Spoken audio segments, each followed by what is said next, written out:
England ও ওয়েলসে প্রাণঘাতী অসুস্থতায় আক্রান্ত প্রাপ্তবয়স্কদের জন্য চিকিৎসকদের সহযোগিতা নিয়ে স্বেচ্ছামৃত্যুর পথ উন্মুক্ত করতে যাচ্ছে একটি নতুন আইন।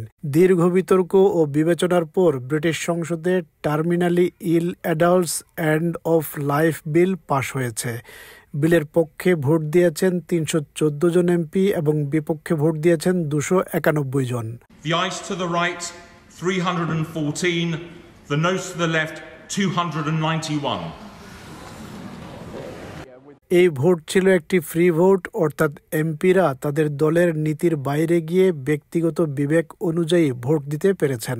প্রধানমন্ত্রী স্যার কিয়ার স্টারমার বিলটির পক্ষে ভোট দিয়েছেন, তবে কনজারভেটিভ নেতা কেমি বেইডেনক বিপক্ষে ভোট দেন। ব্রিটিশ বাংলাদেশি এমপি রোশনারা আলী, রোপা হক এবং আফসানা বেগম প্রস্তাবিত বিলের বিপক্ষে ভোট দিয়েছেন, আর টিউলিপ সিদ্দিক পক্ষে ভোট দিয়েছেন। বিলটির নেতৃত্বে থাকা লেইবার এমপি কিম লিডবিটার বলেন, নতুন বিল পাশের কারণে এই সপ্তাহটি তার জন্য আবেগময় ছিল, কারণ এটি ছিল তার বোন প্রয়াত লেইবার এমপি জো কক্সের মৃত্যুর নবম বার্ষিকী। This is not a choice between living and dying. It is a choice for terminally ill people about how they die.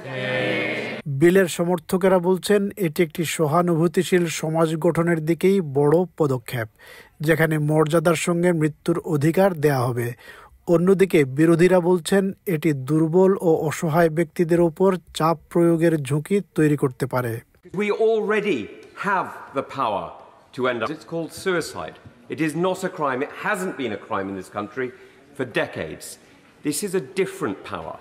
This is about the power of the state through its agents to exercise power over life and death.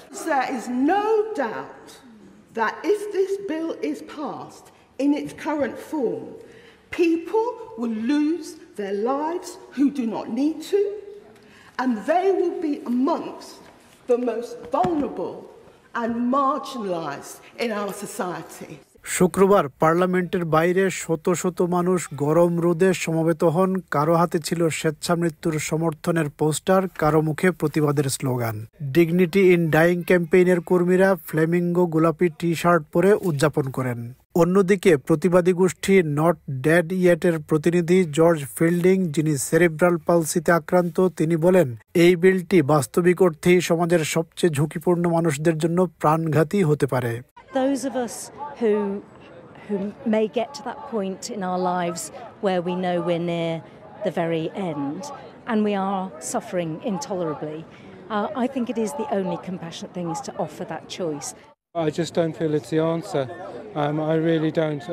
I think we should be supporting people in life and not giving them assisted suicide, which is what it really amounts to. বিলটি এখন house of লর্ডসে যাবে, যেখানে সংশোধনী প্রস্তাব আনা হবে। কোনো সংশোধনী হলে তা আবার হাউস অফ কমন্সে পাঠানো হবে চূড়ান্ত অনুমোদনের জন্য। যদি সব প্রক্রিয়া সম্পন্ন হয়, তাহলে এই আইন কার্যকর হতে পারে আগামী 4 বছরের মধ্যে। এই আইনটি শুধু একটি আইনি পরিবর্তন নয়, এটি সমাজের নৈতিক বিবেক, মানবিকতা এবং ব্যক্তি স্বাধীনতা কেন্দ্রিক দীর্ঘদিনের বিতর্ককে এক নতুন মোড়ে নিয়ে গেল। এখন নজর থাকবে হাউস অফ লর্ডসের দিকে। তারা কি এটিকে আরও কিছু সংযোজন বিয়োজন করে পাশ করবে, নাকি নতুন করে বিতর্কের পথ খুলে দেবে?